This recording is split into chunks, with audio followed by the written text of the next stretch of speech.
they have selected a place in Orissa, which is a malaria endemic region. So they are now they have identified some traditional knowledge based formulations. Now these formulations are given to that endemic people in that endemic region and trying to see whether it is really saving the people from malaria. And you get something like this. Right. So the strength of the freezing, which is your index of the memory, will go up like this. Right? Don't change the sole idea of Ayurveda. Just change the cultural benefits that are added just to suit the local community. That's the overall idea. The biggest news currently is that several Ayurvedic parameters, including Prakriti, which involves the whole environment of the patient, is also being recorded in more recent trials, which gives us a positive vibe. If you see the doctors, I mean the allopathic doctors, they don't do any research. It's like you cannot really say that. No, because I mean some of them do. I'm not talking about the majority.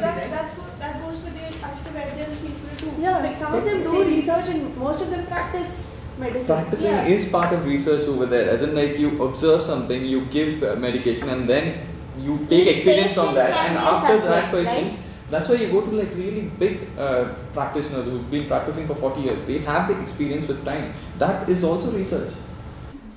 Do the Ashtavadyas still prepare their own medicine? Some of them do, but they have to comply with government norms, and the days when they used to pluck their plants and prepare medicines to suit the needs of the individual are over.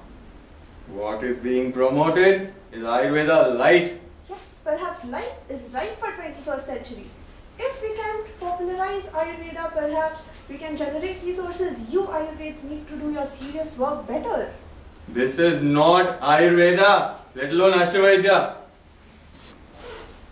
3,000-year tradition of herbs and yoga, doshas, subdoshas and prakriti. An evolved system of medicine, yet as fundamental as the food we eat. Nuzzled into the Asian landmass are we, tossed by the monsoon in both directions, inviting curious visitors, but also traders of spices. Our fortunes have been varied and complex. We have spread our culture far, but have been colonized too. And now, Indian we are, but also citizens of the world. 3,000 years on, down the microscope we see the parts of the whole.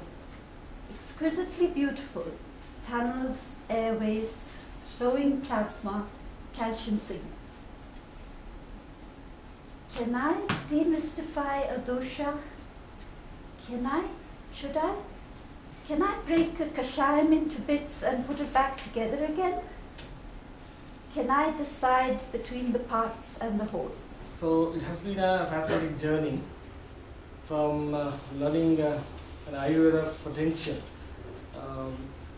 From a background of learning a contemporary medicine to absorbing Ayurveda. This is not Ayurveda. I say it is not Ayurveda at all. Herbal medicine can be, how can it be Ayurveda? So many places herbal medicines are used. So if you want to research on Ayurveda as a knowledge system. See, the way I understand, like modern science, it's trying to explain variation in anything, right? You want to know what underlies variation in let's say behavior or response to a drug or so on. And what modern science looks for is something general, right? So if you drew a graph, the x and the y axis, you had a scatter of points. Modern science tries to fit a line through those points, and the equation of that line tells you how y responds to x.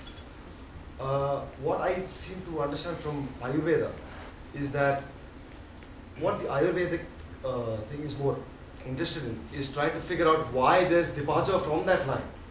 You know what I'm saying? What is it that makes each individual point or each individual rat or each individual human being deviate from that general explanation?